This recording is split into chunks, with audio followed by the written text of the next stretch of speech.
Good evening, everyone, and welcome to the Brian Crombie Radio Hour. So, what's happening in the real estate market and what's happening with mortgages and mortgage rates and how they impact the real estate market is one of those things that we've been talking about, almost incessantly for the last little while as we've gone through the ups and downs of the real estate market. And so, a mortgage broker I came across who's got a really fascinating background. She was a jet setter, a yacht person, and now she's a mortgage broker in Toronto. And so I thought I'd reach out to her to find out a little bit about her and about the mortgage business. Kalynn Borland, welcome to the show.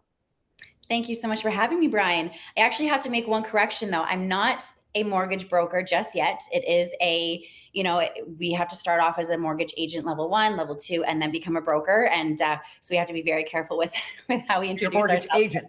I'm a mortgage agent. I will eventually be a broker, but it's a process.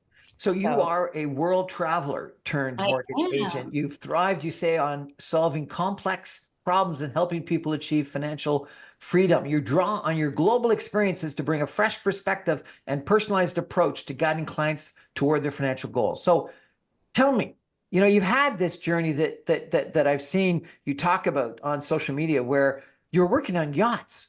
Tell me about that. Oh, yes. Working on yachts was a beautiful experience. I highly recommend it to any young person after school, before going to college, to experience themselves, to really figure out who they are, who they want to be, to gain global experience, cultural experience, meet people from all over the world. I really, truly believe that builds fundamental characteristics that are going to just propel you into a very successful life, because you are adaptable. So, I can go into any room, and I'm a little bit of a chameleon because I can speak to people who own yachts, the world's elite. I can have conversations with them, but I can also, I've done a lot of volunteer work in my life. I lived in Africa for a little while. I did dog rescue, and I also volunteered at a safe house for young girls that have been taken out of the sex trafficking industry. So, and the people that work with them. So I find that travel just creates a really well-rounded human. And I'm now taking those skills and those characteristics and these traits into the mortgage world. And How does that help you in the mortgage world? Well, because I feel like I can talk to anyone, and I can relate to anybody. I have seen extreme poverty. I have seen extreme wealth, and everything in between. And I have not just seen it, I've experienced it. I've lived it. When I lived in Africa, I was going into the townships every day. I was talking to the people. I was seeing the most impoverished, places I've ever seen, and people with nothing. And I think that if you can put yourself in those situations and learn something from every person, from every experience, why not bring it to mortgages? And we get people that come from all walks of life, have completely different financial backgrounds, financial situations, tons of debt, no debt, and everything in between. So it just kind of works. It just has worked out well for me. Fantastic. Well, we're going to have to talk a little bit more about your background, but let's focus on mortgages. So, mortgage rates are falling, interest rates are falling, but haven't fallen back down to where, lots of people were expecting them to be, or at least they were a couple of years ago. And it's impacted the market. Pre-construction condo market is almost dead right now. People talk about half of all the mortgages that are out there are going to be renewing in the next couple of years. What do you see happening? What are people saying in the marketplace of mortgages? What do you think is going to happen in 2025? Oh, I think 2025 is going to be a very interesting year. I think everything's going to start to heat up. I believe that we are expecting another rate cut in the next Bank of Canada announcement, but likely less than we're expecting. I think a lot of people are expecting 50 basis points. I predict more like 25 basis points. I could be wrong. It's an unpredictable market. But I think, like you said, the condo market has been very, very quiet. One of my patients from, well, I'm sure we'll talk about it. I previously was an RMT the past 7 years. And one of my patients is a massive condo developer. And it's been a very, very tough couple of years. but we're starting to see things ramp up. Our phones are ringing because of these Bank of Canada rate cuts. However, one thing that I have to point out, and I think this is really important for people to note, because we get phone calls all the time with these bank cuts. The Bank of Canada rate cuts only affect variable rates. Okay, so people who have fixed rates, which is most people, because it's generally lower than variable rates, they're calling saying, hey, can I get a lower rate? Rates have dropped. So does that mean I can afford more of a house, get more of a mortgage? And the answer is no, because the Bank of Canada only affects variable rates. And long-term rates have been reasonably stable. Why is that?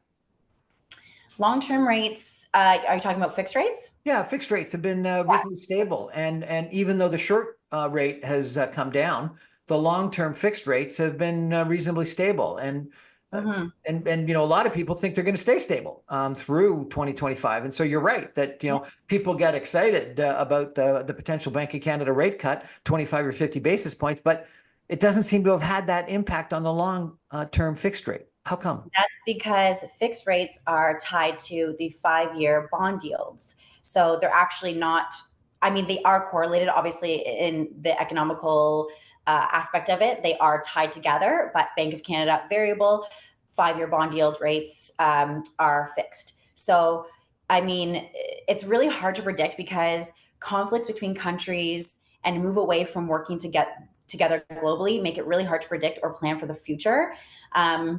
This uncertainty can affect economics, businesses, and daily life. So I don't know, it's hard to answer that one because who knows? With the new election, with Trump being in power now, it's going to affect the 5-year bond yields. It's going to affect. If anything, I think it might go up because I think that Trump's tariff Yep. policy, his immigration policy, and other things, might actually be inflationary, and so interest rates in the United States may go up, and Canada, if we don't want to have our currency fall to 60 cents, may have to not allow interest rates to go down too much, and so it could actually be inflationary, which will lead to interest rate increases. So if we're not going to go back to the low mortgage rates that we had before COVID, or even in the first 2 years of COVID, we're going to stay at long-term fixed rates that are higher. What's that going to do to the real estate market? Are people going to buy? People are always going to buy. There's always going to be movement in the market, but it's definitely putting a huge strain on people. As variable rates fall, we're seeing a lot of people reconsidering taking a variable rate over fixed, even though that's been quite volatile and tumultuous in the past couple of years.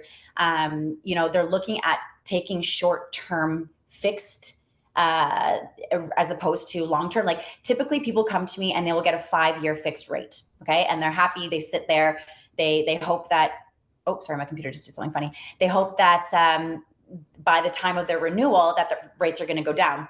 But because that hasn't really been the case, people are reconsidering variable. And if not, then they're taking a shorter fixed term, hoping that by the next rate cut that they will be able to access a lower rate with variable. It's a gamble, right? People, you have to be a little bit of a risk taker to go variable. But if you actually do the math and work with a mortgage broker or mortgage agent like myself, we can do that for you. So we can actually take your financial situation and we can say, okay, this is what your monthly payment's going to be with fixed at the rate you are now, and this is what it's going to be at variable, and kind of do a comparison. And it's actually, to go variable for me, I think that a lot of people should be considering that moving forward. I think that's the way that we're looking right now.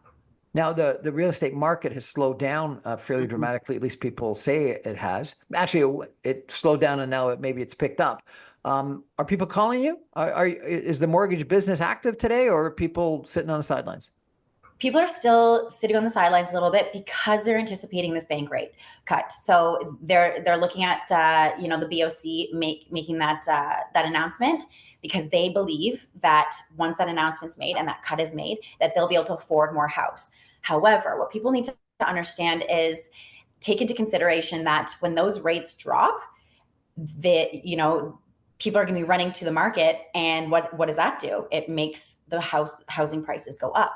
So you're going to save a few $1,000s, on your mortgage a year, but then that house that you were looking at that's maybe sitting at $650,000 is now going up to $800,000 because the demand just went up, right? So I'd love to be able to find a house at 650 or eight hundred I know. fifty thousand Well, dollars. we are downtown Toronto, but I service all across Ontario, so I actually have people that are looking at houses in really small towns of at $250,000. And in my hometown, I come from Bruce Peninsula, so I'm up on Lake Huron. The housing's a little bit more affordable, so people have a little bit more wiggle room with their affordability. But yeah, I think 2025 is going to heat up big time. I think December is going to be quiet. I think January might be a little bit quiet too. And I think we're going to see a very active spring market. We're chatting with Kalynn Borland, a mortgage agent, not a broker, a mortgage agent who's got really quite a fascinating background. We're going to take a break for some messages and come back in 2 minutes with Kalynn, and we're going to talk a little bit more about this fascinating background that she has, and then also focus in on the mortgage business, the real estate market, what's happening across Southern Ontario. Stay with us, everyone. Back in 2 minutes.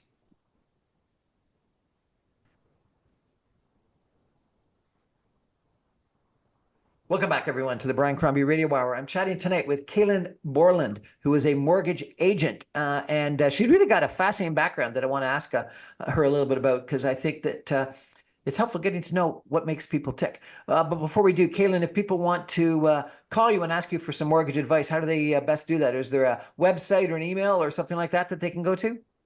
Absolutely. I thought about this before I got into the industry because my name is very unique. It's a Gaelic spelling. It's very difficult to remember how to spell it. So I went with Mortgage Boss. So my Instagram is mortgage.boss. My email is Kalynn, Kalynn at mortgage-boss.ca. Mortgage Boss. Sounds good. Or my website is mortgage-boss.ca as well. So you can check me out. Mortgage-boss.ca. You've got a fascinating background. You grew up in the Bruce Peninsula. You moved to the West Coast to Fino. Then you've traveled around the world, and I didn't know you spent time in Africa. Tell me a little bit about your history. Oh gosh, I never know where to start with this question. Me in a nutshell, if I had to to explain myself, small town girl, moved to Tofino after high school because I want to take a year off between going to college and do the surf life and make some money working. My cousin kind of poached me. He lives out there and he's a big surfer guy. So went out there and worked, came back to Toronto, went to college for advertising media sales, loved it, graduated, had a great time. Wasn't ready to get into the corporate world just yet. I was young. I was 21 years old. So I found myself in the yachting world. So I moved down to Fort Lauderdale, took a course, jumped on a yacht, and I was doing that for about 7 years. So I worked on private yachts for the world's most elite people, as you can imagine. I'm talking helicopter landing pads. These are privately owned vessels where people have their most, their biggest assets, their art, their political guests coming on board, their friends, their family. So it was quite an interesting time in my life. I also worked on a private jet and lived on the Isle of Man and traveled all over the world. So I've kind of lived everywhere and experienced it all. So after that, I got a little bit jaded with the whole, the wealth of it all, just how these people, I've seen such extreme poverty and extreme wealth. And I was like, okay, I've been working on yachts. I have been catering to the world's most demanding people, which has helped me in this mortgage world as well, actually. But I wanted to do more. So I took some time off and I moved to Africa. I was in Cape Town and I did dog rescue and was going into the townships, collecting animals that needed spay and neutering or that were hurt, that were in dog fights, things like that. I found myself in the clinic getting taught how to do everything, basically give the dogs needles and help, prepare them for surgeries. It was quite wild. It was very different than Canada. I would never be allowed in a vet studio here. There, they were like, hey, you're willing to help, jump in, and I did it all. It was a phenomenal experience. And then I went to Johannesburg, which is, a quite dangerous area. And I worked with girls that have been rescued from sex trafficking. So that was one of the most eye-opening experiences of my life that I will carry with me forever, because these girls have been through so much, but they still somehow had so much love and joy and kindness in their hearts. And, they've been through a lot. So again, just helping me create a more well-rounded person for myself. And then why would you, somebody that's, traveled with the elite on yachts out of Fort Lauderdale and jets out of the Isle of Man, want to help young women that are trying to escape the sex trade? I mean, oh my gosh, why not? Do you know why? Because I come from such a humble family. My parents are very blue collar workers. My whole family, factory workers, just very humble, wholesome people that been, never cared about what they drove or what they wore. They weren't into brands. And so I grew up that way. I was such a tomboy. I was always playing outside, catching frogs, playing with the boys, playing sports. I was very athletic growing up. I never cared about,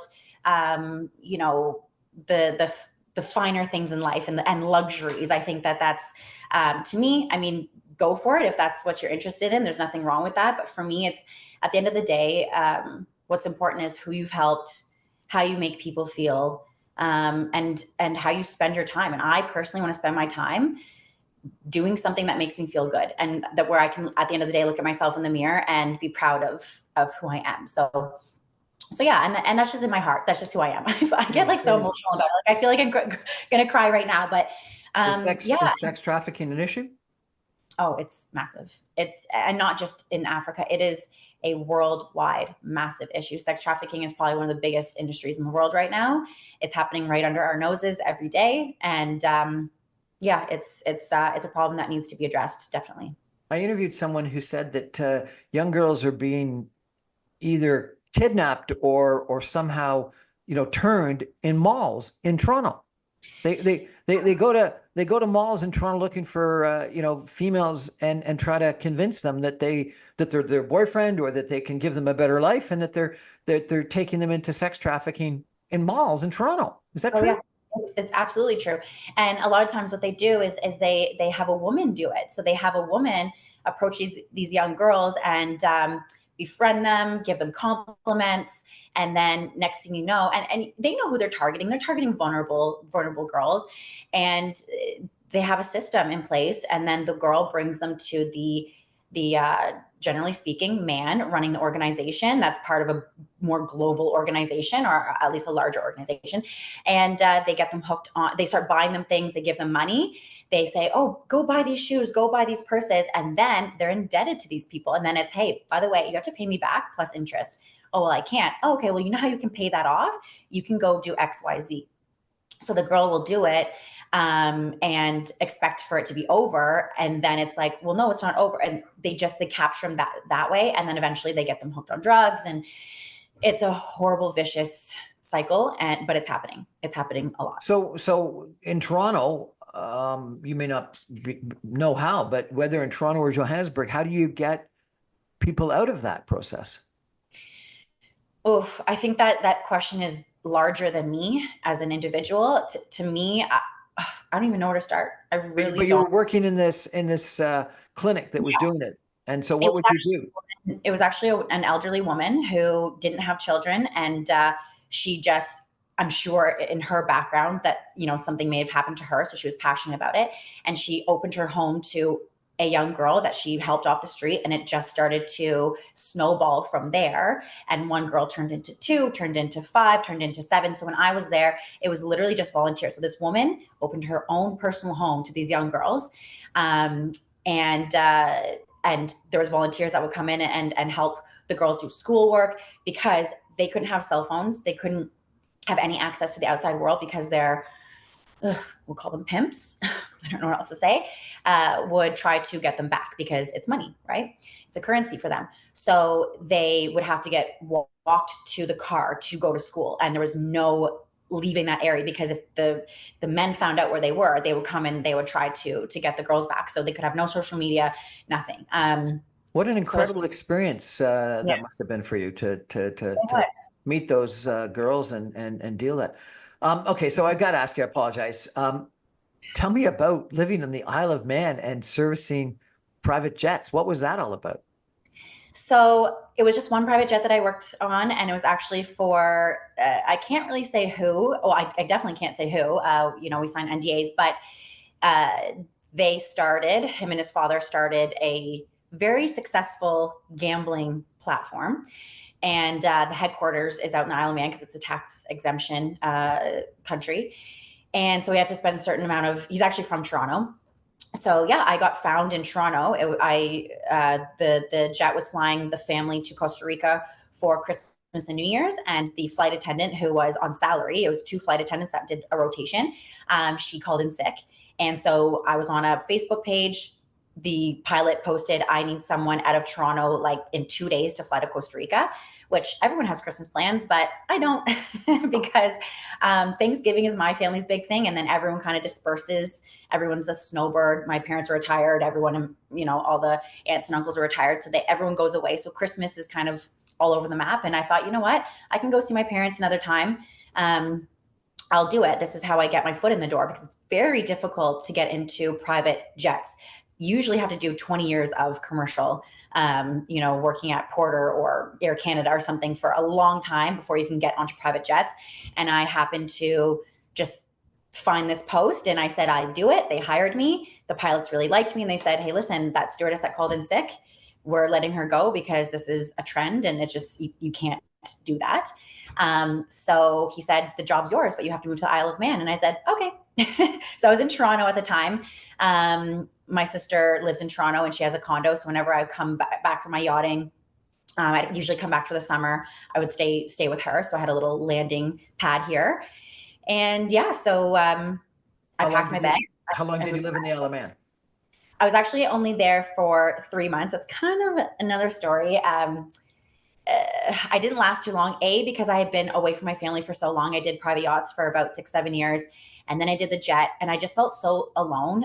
On the yachts, you become family with your crew because you live on the boat. There is no going home. Like, you live on the boat, you get time off to travel, but the boat is your home, and you always have people around. Whereas the jet, it was just me and the pilot. So I was traveling. I was always kind of on my own, and don't want to get too much into it, but they were a little bit slimy. Not gonna lie, the pilots, and I think they thought I was going to be a different way than I was. I'm very professional. I take my work very seriously, and they wanted to have some fun, and I was not about that life. So I didn't stay too long, unfortunately. But I also was at a point in my life where I'm like, you know what? I need to be with my family. I need to go home. I need to, put down some roots. So I came back to Canada. I went to school for massage therapy. So I'm an RMT as well. I'm a registered massage therapist. No longer practicing, but, that's been my background.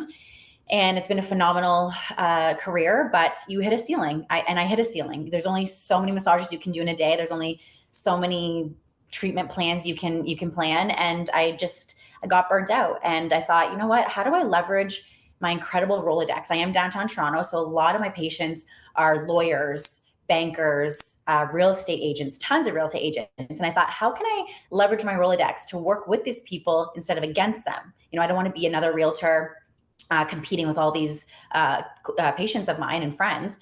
So I thought about mortgages, and I looked into it, and I thought, you know what, that is such a great fit. I can work with all of these people and access these incredible contacts that I have, and sell some mortgages. So that's what I'm doing.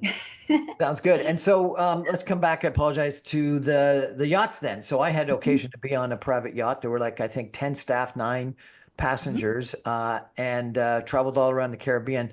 What was it like to be on? And you said 7 years on these yachts. Mm-hmm. Yeah, it was amazing. I mean, there's definitely some difficult, challenging times. You're working in very close quarters with your yacht crew that have all different backgrounds, right? Cultural backgrounds, religious backgrounds. So it can be challenging to navigate that, but at the end of the day, you become family. And again, it allows you to become so much more well-rounded as a human being, to have these experiences and these relationships. So it was amazing. I mean, there was times when I worked on yachts. I never really did charters, where that's when somebody has a private yacht and then they might only use it for 3 months of the year. And so they choose to charter it. So they'll rent it out to people, and it's not cheap. Like, one of the yachts that I worked on was completely private. The gentleman who owned it was the richest man in Poland. He actually has passed away now, unfortunately, but he was great. And he came on for about 2.5 weeks of 9 months that I was on that yacht. And he didn't charter it out. So literally the staff is just, the crew is just waiting for him to call, because he could call at any time. Hi, I'm sending some family to come use the yacht. So we're constantly working, keeping the yacht up and running. As stewardesses, we have to keep, breakfast, lunch, and dinner on the table. We have a private chef that cooks breakfast, lunch, and dinner. So it's basically just taking care of a massive family when the owners aren't on board.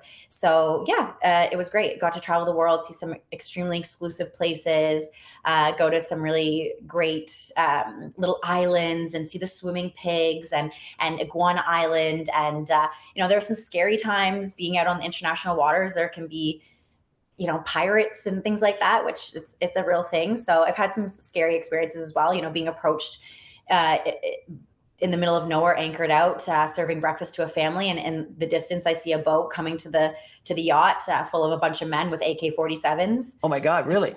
Oh yeah, who came on board and just ripped the boat apart, looking for a man who had murdered someone on the island, and they thought he could be stowed on the boat. Maybe they have to check all areas. So they came onto the boat. They were actually nice guys. I ended up getting them coffee, but seeing them come towards the boat, I'm like, to the family, oh no, Nice guys with AK-47s. I got them coffees. Yeah. Well, they came on and they said, like, have you seen this man? They held up a picture, and we're like, nope, but they don't necessarily take our word for it. They don't take our word for it. So they came in and they checked every cupboard, every bilge. They ripped apart the couches. They went into every cabin and ripped apart everything and trying to find this guy. And then afterwards they were like, okay, sorry about that. And we're like, you're doing your job. And I was like, What a fascinating experience. Yeah, it's quite fun. Maybe not so much for the family that was on board. They were terrified, but it happens. And it was just another experience to add to my list. So we're going to take a break for some messages, come back and understand a little bit more about actually applying for a mortgage and why you use a mortgage breaker. But, interesting, very interesting getting to know you a little bit better, Kalynn. And remind everybody, where do they go to find you? It's Mortgage Boss? Yes. So my website is mortgage-boss.ca. My Instagram is mortgage.boss, or you can email me at Kalynn, Kalynn, at mortgage-boss.ca. Stay with us, everyone. Back in 2 minutes.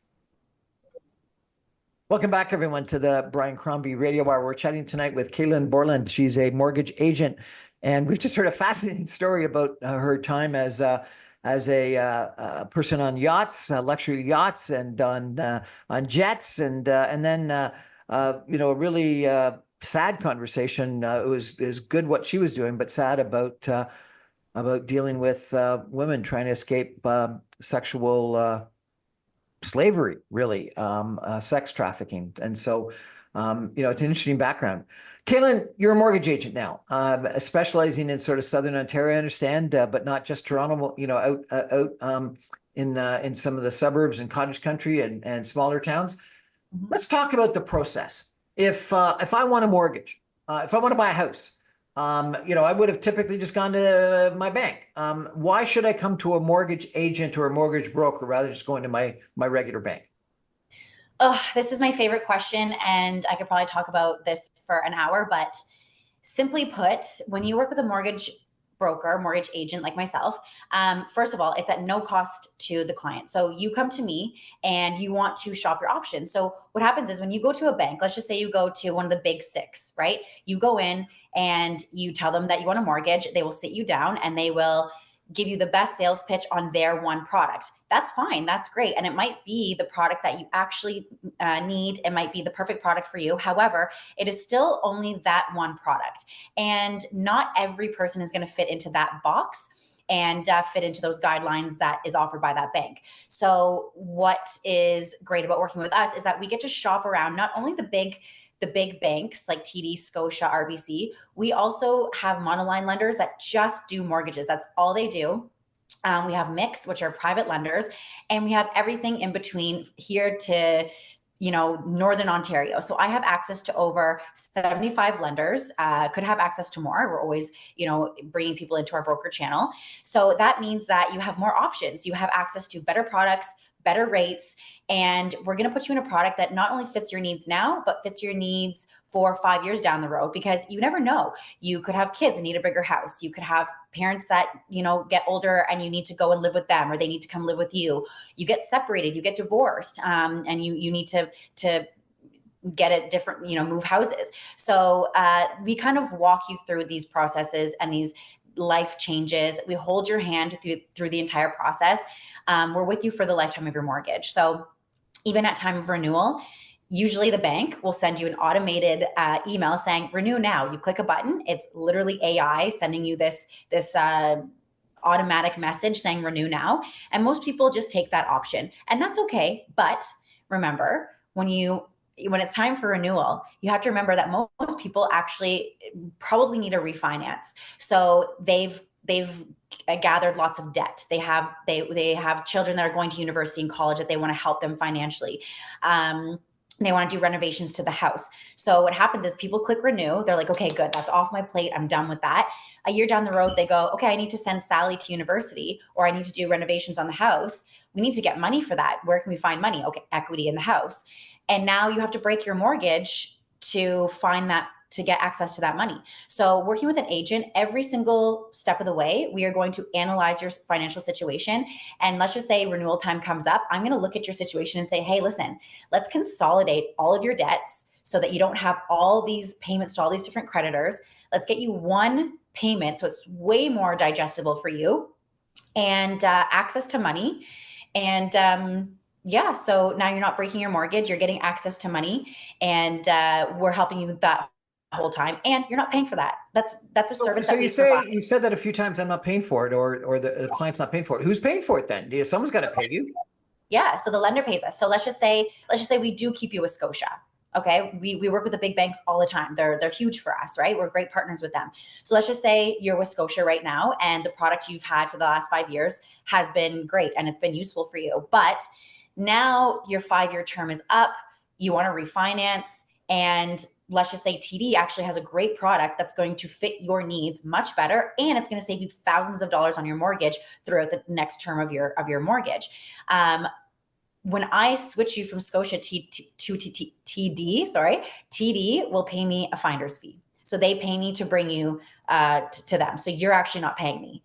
So that's kind of how it works. But TD or any mortgage lender is going to have to pay the cost of you, and so therefore it's going to be embedded in the mortgage. It's going to increase the amount of money that they're effectively investing. So that cost gets somehow put back to me, doesn't it?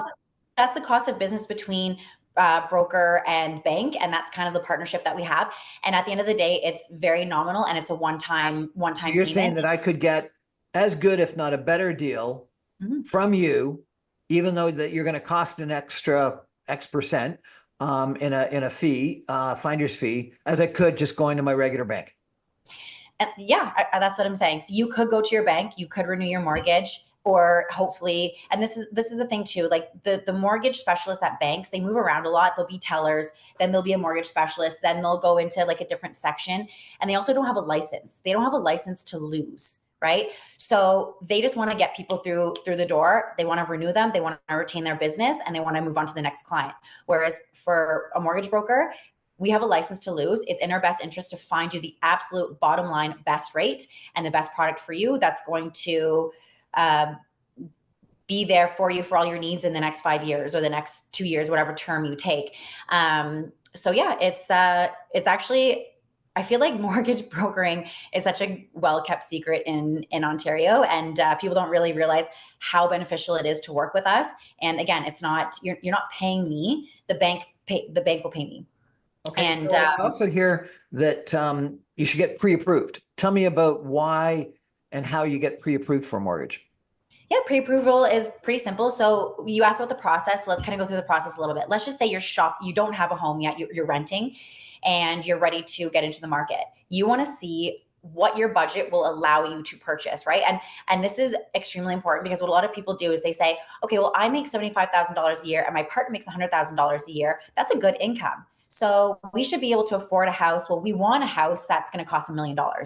Well, that might not really be the case, because it depends on your liabilities, your credit score, your debts. Do you have student debts? Do you have a terrible credit score? These are all factors that play into what rate you're going to get, and what your buying capacity is going to be. So coming to a mortgage broker or an agent like myself, I will send you an application. You fill it out. It's very simple. It's your name, birth date, your current address, all that kind of information, your employer.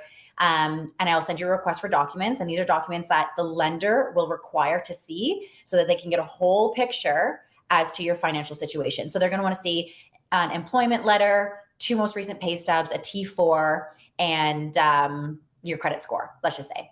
So we gather all that, we package it, and we take a look at what your buying power is. And if we're working with a realtor, so let's just say you have a realtor in mind, I will be working with that realtor. So that realtor and I will be having conversations.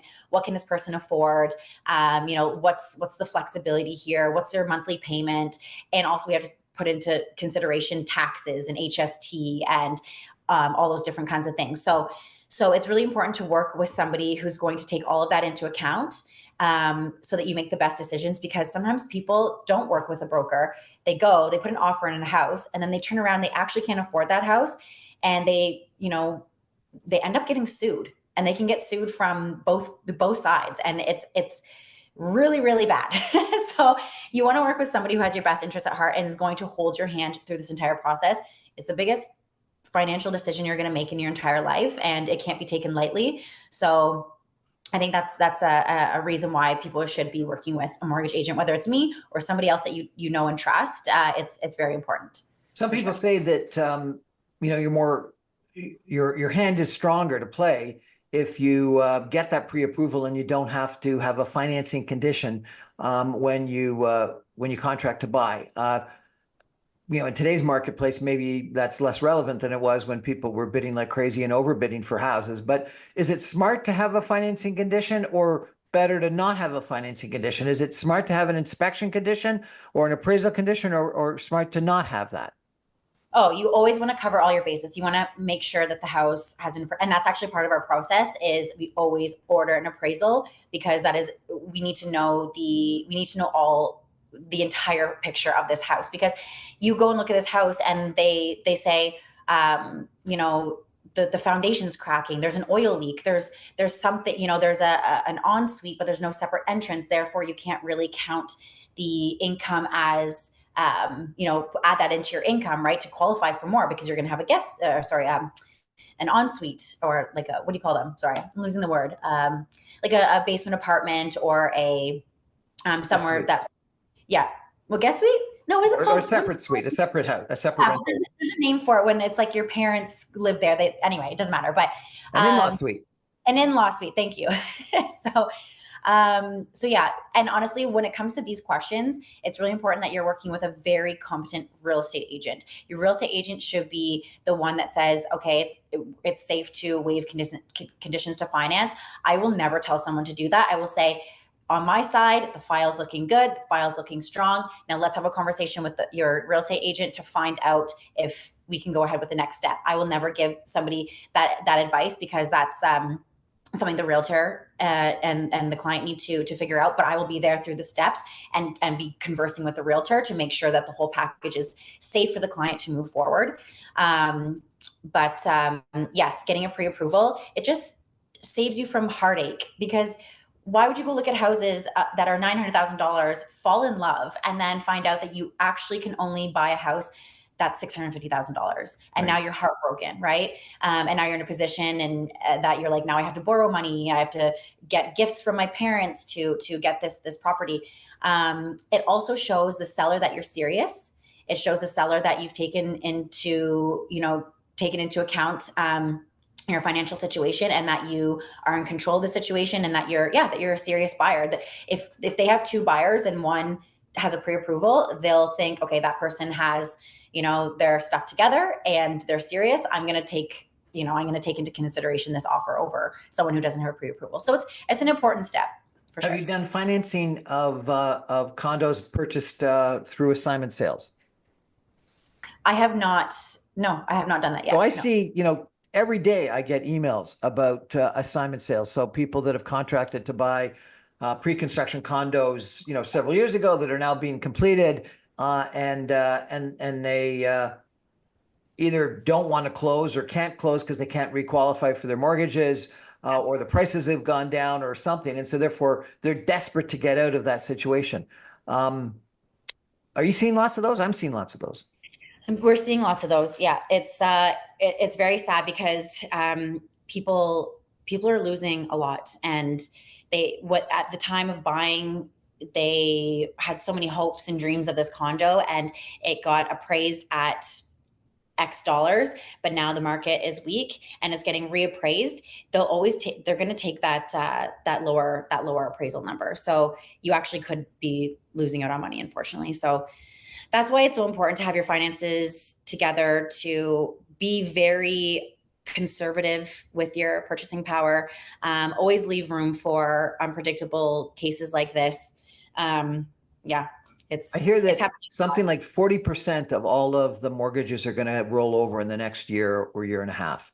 And so, assuming they were all, or most of them were 5-year mortgages, that means they were mortgages that people entered into in 2019, 2020, 2021. And, interest rates were at all-time lows then. And so therefore these people are going to be rolling over with mortgages that are twice as expensive, if not more. What do you think is going to happen?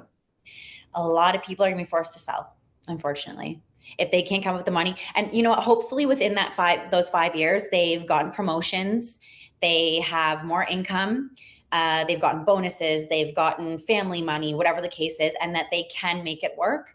But unfortunately, a lot of people I'm seeing, they had rates of like 1.9, and now they're looking at 4.9. That's a huge spread. That's a massive spread. And these people are it's huge. So they're scrambling, and some people are bringing in family members to live with them, or they're renting out bedrooms or whatever they have to do, or they're selling, and it's really, really sad. But again, this is why we have the stress test. The stress test is really important, and although it kind of sucks for the buyer, because let's just say your contract rate is 4%, we have to add 2% to that to qualify you, right? The stress test. But in these kinds of situations, it's important that you can qualify at the stress test rate for instances like this. So a lot of people will be, they'll be pushing it, they'll be stressed, they'll have to pinch pennies and really, really save, but they will be able to do it because we're kind of within that margin of the stress test. So yeah, that's kind of where people are at right now. Just trying to make ends meet, trying to figure it out. So you said that lots of people are going to be selling, and I think that that's the case. And you got a whole bunch of these mortgages that are going to be renewal. You've got a whole bunch of people that borrowed against home equity line of credits to invest in pre-construction condos that they're now having assignment sales on or aren't able to close. And I think there's going to be a problem there. But yet earlier on, you said that you thought prices might go up next year because interest rates have come down, though it's short-term interest rates, not necessarily the long fixed interest rates. Mm-hmm. Why do you think prices are going to go up next year? Because I think prices might actually go down. You think? I mean, who knows? At the end of the day, I really don't know. I don't have a crystal ball. I just from the talks of when we had, I was at a DLC university yesterday with, I don't know, there's like 1,000 DLC agents. And that's what people are predicting right now, is that because rates are going down, people are going to be trying to get back into the market. So they're going to be buying, and it's a supply and demand thing, right? So, and also with all the immigration that's coming in, we can't even keep up with the housing for the immigration coming in. So I don't know. I think the spring market, we'll start to see housing prices going up a little bit, but I could be completely wrong. Again, I'm fairly new into the industry, so yeah, I don't know exactly what's going to happen, but I don't think anyone knows exactly what's going to happen. I don't think anyone knows either what's going to happen. I think that one of the things is that people built up over the course of the last decade, if not longer, this expectation that that real estate prices will always go up, and even if it was expensive, if you knew the prices were always going to go up, then the appreciation would solve things for you, and things would work out. But if all of a sudden you're not positive anymore, and certainly in condos you're no longer positive, if appreciation is no longer a given, then you've got to be able to really afford it on a current basis, and then people got to think a lot longer and a lot harder about whether it actually makes economic sense for them to pay. And, we've seen these statistics that you're paying twice as much for a house relative to income in Canada as we are in the United States. I was looking just as one example in Niagara-on-the-Lake recently versus Lewiston, New York, just across the river.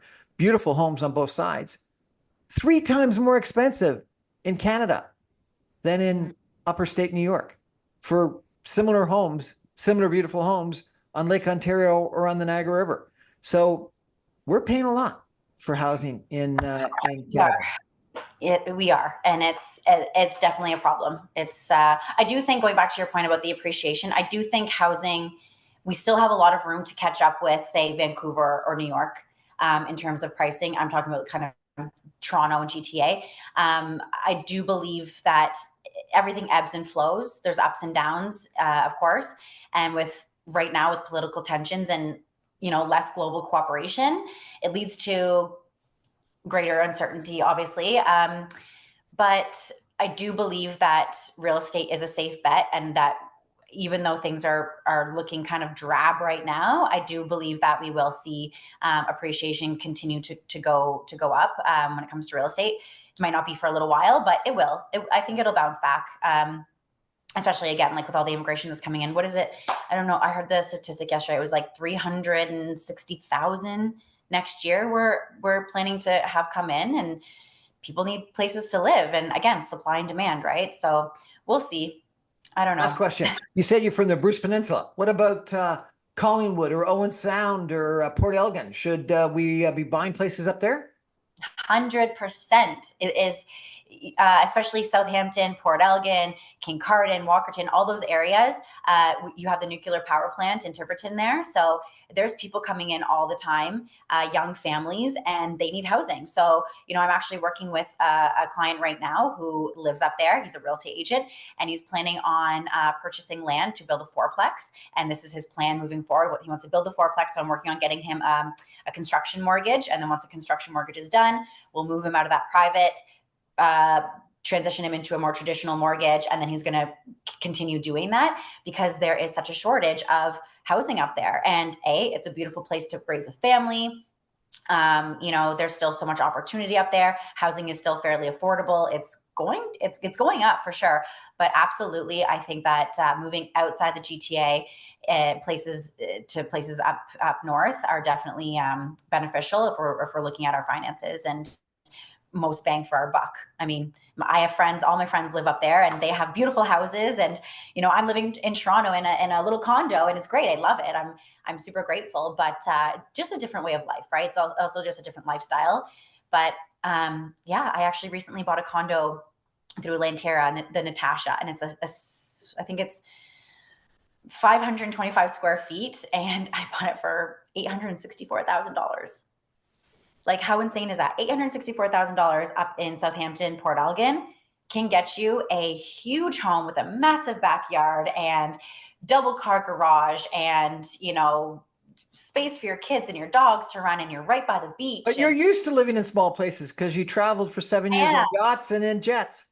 Yeah. That's why, I would love to have a house. Don't get me wrong. I'm ready to have a home so I can have a garden, and you can't see him right now, but I'm fostering a little puppy, and then I have my adopted dog laying on the couch, and that's my goal. That's my future goal, is I want to have fosters, 3, 4, 5 fosters at a time, rehome them, keep bringing dogs in. I want to have animals. I want to have gardens. So I do want space, but for now, I'm happy, living in a condo downtown. I love the hustle and bustle, but move up north. Definitely. Kalynn Borland, thank you much. Up there. Thank you so much for joining us. Mortgage Boss, remind us of your Instagram and where we should go and what your website is. Yes, my Instagram is mortgage.boss. My website is mortgage-boss.ca. And my email is Kalynn, Kalynn, at mortgage-boss.ca. Thanks so much for joining us. I really appreciate it. Good to chat about what's happening with mortgage rates, the real estate market, and find out a little bit about your incredible life traveling around the world on yachts and jets. Fascinating experience. I've enjoyed myself. Thank you so much for having me. I appreciate it. That's our show for tonight, everybody. Thank you for joining us. I remind you, I'm on every Monday through Friday at 6 o'clock on 960 a.m.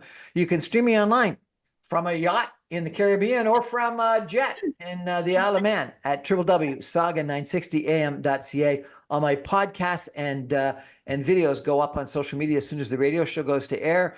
You can get those videos on LinkedIn, on YouTube, on Facebook, on Instagram, on Threads, and the podcasts on numerous different podcast servers. So check me out in lots of ways, or just 6 o'clock on 960 AM. Good night, everybody. Thanks very much, Kalynn. You're welcome. Thank you.